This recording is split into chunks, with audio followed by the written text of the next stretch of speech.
నమస్కారం గురుగారు. వివాహ విషయంలో మార్కుల పద్ధతి సరైనదేనా? వివాహ విషయంలో మార్కుల పద్ధతి సరి అయినదేనా అని మీరు అడిగారు.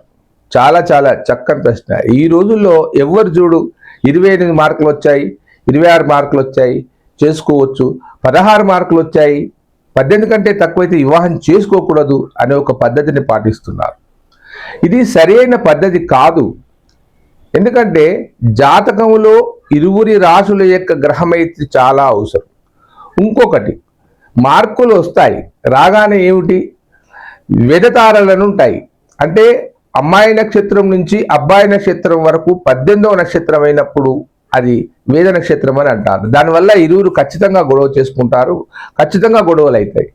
లేదా అబ్బాయి జాతకం నుండి అమ్మాయి జాతకానికి 18వ నక్షత్రం అయినప్పుడు కూడా దాన్ని వేద నక్షత్రం అంటారు. మేమైతే శాస్త్రంలో అది ఖచ్చితంగా వివాహం చేయకూడదు అని అంటాం.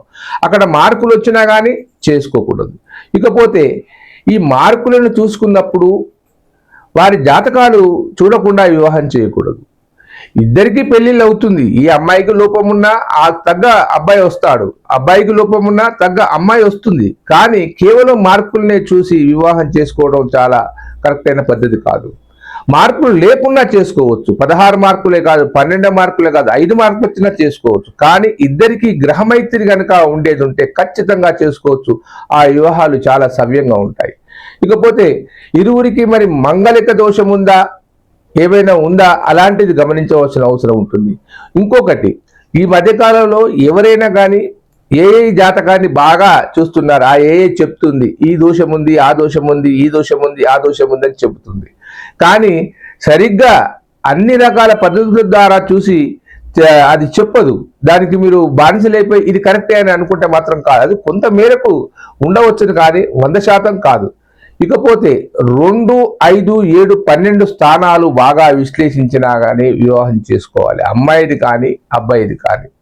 2, 5, 7, 12 స్థానాలు బాగా విశ్లేషిస్తే అక్కడ వారి జీవితం సవ్యంగా నడుస్తుంది. అందులో అనుమానపడవలసిన అవసరం ఏదీ లేదు.